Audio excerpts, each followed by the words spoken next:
अस्सलाम वालेकुम दोस्तों। 8 अक्टूबर 2005 एक नॉर्मल दिन शुरू होता है। बच्चे स्कूल कॉलेजेस जा रहे होते हैं, लोग ऑफिस की तैयारी कर रहे होते हैं और रमज़ान की सहरी करके ज़्यादातर लोग रूटीन का नैप ले रहे होते हैं कि अचानक 7.6 मैग्नीट्यूड का ज़लज़ला नॉर्दर्न पाकिस्तान को हिट करता है।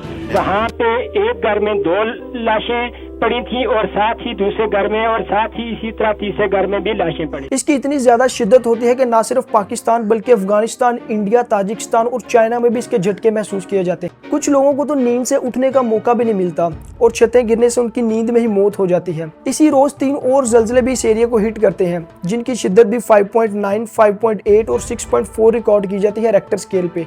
लैंडस्लाइडिंग इतनी ज्यादा होती है कि पूरे के पूरे गांव पहाड़ों के नीचे दब जाते हैं और देखते ही देखते सारा इलाका तबाही का मंजर पेश करता है। प्राइम मिनिस्टर शौकत अजीज लोगों से ये अपील करते हैं कि जख्मियों को नीचे वैलीज और हॉस्पिटल्स में शिफ्ट किया जाए, क्योंकि लैंडस्लाइडिंग से रोड ब्लॉक हो जाते हैं और रेस्क्यू टीम्स वहां नहीं पहुंच पाती। मजमूई तौर पे 87,000 लोगों की मौत हो जाती है, 1,38,000 लोग जख्मी होते हैं और 35 लाख लोग बेघर हो जाते हैं। रिकंस्ट्रक्शन और रिहेबिलिटेशन टीम्स बना दी जाती हैं और इस एरिया में इमरजेंसी नाफिज कर दी जाती है। आज के इस वीडियो में हम जानेंगे कि इतने होलनाक जलजले आते कैसे हैं, कैसे ये फॉल्ट लाइंस अर्थक्वेक बनाती हैं, क्या इन्हें आर्टिफिशियल तरीके से भी बनाया जा सकता है, और अगर आप ऐसी सिचुएशन में हो तो कौन से स्टेप्स लेके आप खुद को महफूज कर सकते हैं। 20 आदमी तक मिले, बाकी का कोई पता ही नहीं।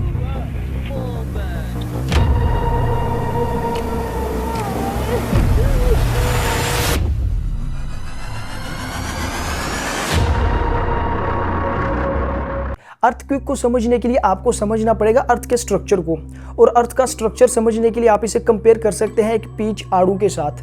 जैसे पीच के सेंटर में एक गुठली होती है, बिल्कुल इसी तरह अर्थ के सेंटर में निकल और आयरन से बना हुआ कोर है, जिसका टेम्परेचर 6000 डिग्री सेल्सियस और उसका डायमीटर 3400 किलोमीटर है।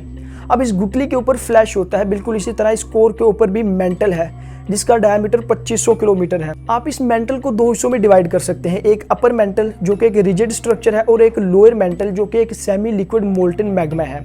अब पीच के ऊपर जैसे एक बारीक लेयर होती है, बिल्कुल इसी तरह इस मेंटल के ऊपर भी एक लेयर है जिसको हम क्रस्ट बोलते हैं। ये क्रस्ट सिर्फ 30 से 40 किलोमीटर थिक है। इस क्रस्ट और अपर मेंटल को हम कलेक्टिवली लिथोस्फेयर बोलते हैं। अब ये लिथोस्फेयर जो है, ये ऐसा नहीं है कि एक फ्लैट लेयर है, बल्कि ये बहुत सारी प्लेट्स में डिवाइडेड है, जिसे हम टेक्टोनिक प्लेट्स कहते हैं। टोटल 16 टेक्टोनिक प्लेट्स हैं, जिनके अलग अलग साइजेस और शेप्स हैं। ये टेक्टोनिक प्लेट्स कॉन्स्टेंटली मूव करती रहती हैं, और अगर आप जानना चाहते हैं कि ये क्यों मूव करती रहती हैं, तो इसकी वजह है कि अर्थ के मेंटल में बहुत ज़्यादा हीट और प्रेशर होता है, जिसकी वजह से वहाँ कन्वेक्शन करंट की मुसलसल मूवमेंट होती रहती है, और यही कन्वेक्शन करंट इन प्लेट्स को भी मूव करवाता है। और इनकी मूवमेंट ज़्यादा नहीं, बस 1 से 2 इंच होती है हर साल। यहाँ मैं आपको एक कहानी सुनाना चाहूँगा, और ये कहानी ज़्यादा पुरानी नहीं, 1915 की है, जब एल्फ्रेड वैगनर नामी साइंटिस्ट प्लेट टेक्टोनिक्स थ्योरी पेश करते हैं, जिसमें वो बताते हैं कि जितने भी कॉन्टिनेंट्स हैं की कोस्ट लाइन्स एक दूसरे में फिक्स होती हैं, बिल्कुल एक पजल की तरह। और उनका मानना था कि आज से मिलियंस ऑफ ईयर्स अगो ये सारे कॉन्टिनेंट्स मिलके एक ही सुपर कॉन्टिनेंट की शेप में मौजूद थे, जिसे पेंजिया का नाम दिया उन्होंने।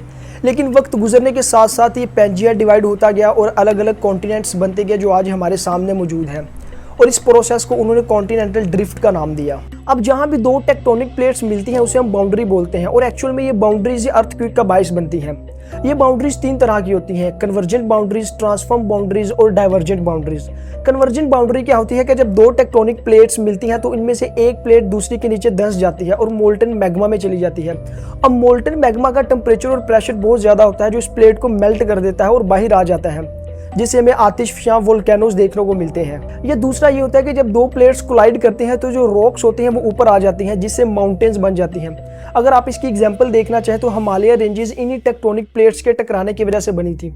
कहा जाता है कि आज से मिलियंस ऑफ ईयर्स अगो यहाँ समुद्र हुआ करता था, लेकिन इंडियन और यूरोशियन प्लेट के टकराने से यहाँ माउंटेन रेंजेस बन गई और आज ये 2500 किलोमीटर पर फैली हुई हैं। और चूंकि ये प्लेट्स अभी भी एक दूसरे से टकरा रही हैं, तो वक्त के साथ साथ इन रेंजेस की हाइट भी बढ़ रही है, और इन्हीं कन्वर्जेंट बाउंड्रीज के टकराने से अर्थक्वेक भी बनते हैं।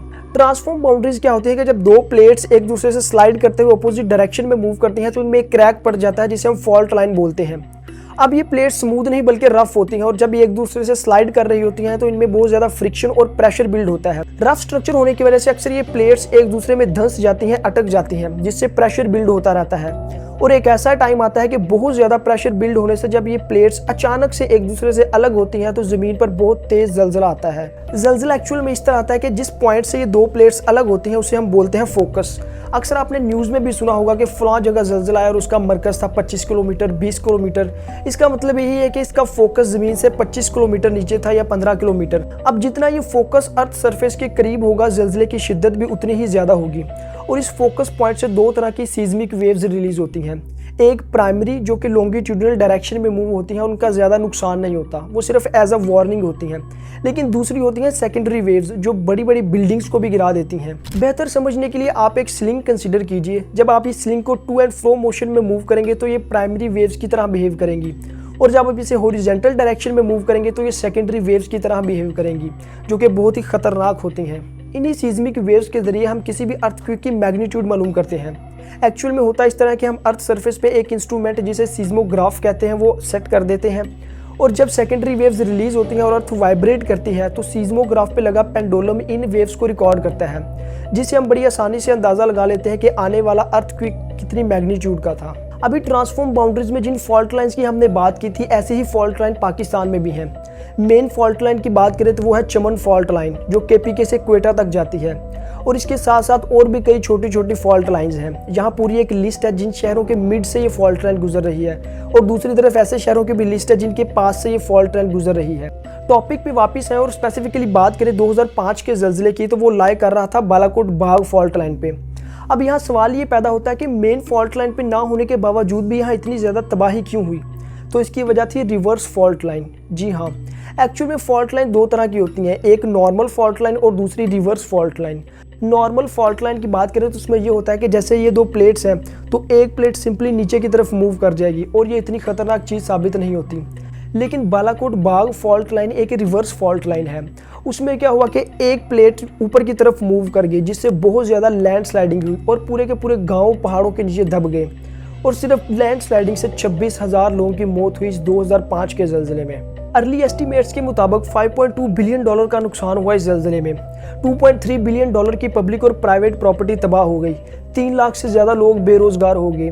आज़ाद जम्मू कश्मीर में 84% और केपीके में 36% लोगों के घर तबाह हो गए। ट्रांसपोर्ट, एजुकेशन, एग्रीकल्चर और लाइफ स्टॉक के सेक्टर्स को 20 अरब रुपए का नुकसान हुआ।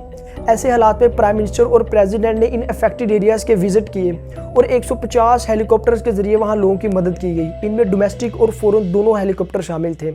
प्राइम मिनिस्टर ने रिहेबिलिटेशन और रिकंस्ट्रक्शन के लिए एक 12 पॉइंट नेशनल स्ट्रैटेजी तैयार की, जिसके तहत 3,50,000 टेंट, 32 लाख बिस्तर और 300 टन अद्वियात इन इलाकों में पहुंचाई गई।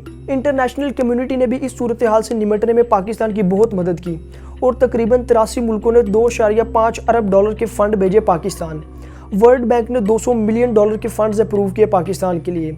यूएन के जनरल सेक्रेटरी ने जिनेवा में कॉन्फ्रेंस बुलाई और पाकिस्तान के लिए फौरी तौर पे $550 मिलियन के फंड अप्रूव किए गए, और यूएन की टीम्स जैसे UNDAC, UNDP, UNICEF, WFP, UNFPA emergency की सूरत हाल से निपटने के लिए पाकिस्तान पहुंचाई गई। दोस्तों, वीडियो के शुरू में मैंने सवाल उठाया था कि क्या अर्थक्वेक को आर्टिफिशियल तरीके से भी बनाया जा सकता है, तो इसको डिस्कस कर लेते हैं ज़रा। पिछले ही साल 2023 में तुर्की सीरिया में एक 7.8 मैग्नीट्यूड का ज़लज़ला आया था, जिसे हार्प टेक्नोलॉजी से जोड़ा गया था। यानी ये कहा गया था कि आर्टिफिशियल तरीके से बनाया गया है अमेरिका की तरफ से। और ना सिर्फ ये बल्कि ईरान के प्रेसिडेंट महमूद अहमदनेजाद ने तो यहाँ तक कह दिया था कि 2010 में जो पाकिस्तान में सैलाब आए थे वो भी इसी हार्प टेक्नोलॉजी से बनाए गए थे। लेकिन इसमें क्या सच्चाई है? हार्प यानी high frequency active aurora research program America की रियासत अलास्का में 33 एकड़ पर फैला है, और यहाँ लगे 180 एंटीनाज हाई फ्रीक्वेंसी वेव्स बनाते हैं, और इन वेव्स को अपर एटमॉस्फेयर में भेजा जाता है, जिसे हम आइनोस्फेयर कहते हैं। और मजे की बात यह कि यहाँ लगे एंटीनाज इन वेव्स को ना सिर्फ अपर एटमॉस्फेयर बल्कि किसी भी डायरेक्शन में भेज सकते हैं। यूनिवर्सिटी ऑफ अलास्का, जिसके अंडर ये प्रोग्राम चल रहा है, उसका कहना है कि ये सिर्फ कम्युनिकेशन और नेविगेशन सिस्टम को बेहतर करने के लिए है, जबकि दुनिया के बड़े बड़े लीडर्स इसे एक वेपन समझते हैं जिससे किसी भी वक्त मौसम बदला जा सकता है, सैलाब लाए जा सकते हैं और यहाँ तक कि अर्थक्वेक भी प्रोड्यूस किया जा सकता है। जबकि हार्प टेक्नोलॉजी के अपने साइंटिस्ट इस बात को मानने से साफ साफ इनकार करते हैं। दोस्तों, खुदा ना खास्ता अगर आपको कभी अर्थक्वेक का सामना करना पड़े तो सबसे पहले तो आपने काम पुरसकून रहना है, ताकि आप थोड़े वक्त में सही फैसला कर सकें कि आपको क्या करना चाहिए। अगर आप घर या बिल्डिंग में हैं तो शेल्व्स, विंडोज़ और कपबोर्ड से दूर रहें और आप एक लाइफ ट्रायंगल बना लें। इसमें आपने 3 चीज़ें करनी है: ड्रॉप, कवर एंड होल्ड। यानी सबसे पहले तो आप अपने घुटनों के बल बैठ जाएं ताकि आप गिरे ना। दूसरा, आप किसी हैवी चीज़ से खुद को कवर कर लें, खासकर अपने वाइटल ऑर्गन्स जैसे सर या गर्दन वगैरह। और तीसरा, होल्ड, यानी आपने तब तक ऐसी पोजीशन में रहना है जब तक जलजला खत्म ना हो जाए। Stay away अगर from बाहर हैं तो आप buildings, बिल्डिंग्स, trees, and दरख्तों power और पावर lines. लाइन से दूर रहें। Crouch और अगर आप समुद्र या ऐसी जगह पे हैं जहां लैंडस्लाइडिंग हो सकती है तो इन जगहों से भी दूर हो जाएं। इन स्टेप्स को फॉलो करके आप खुद को काफ़ी हद तक सेव कर सकते हैं। उम्मीद है आपको वीडियो अच्छी लगी होगी। मिलते हैं अगली वीडियो में। अल्लाह हाफिज़।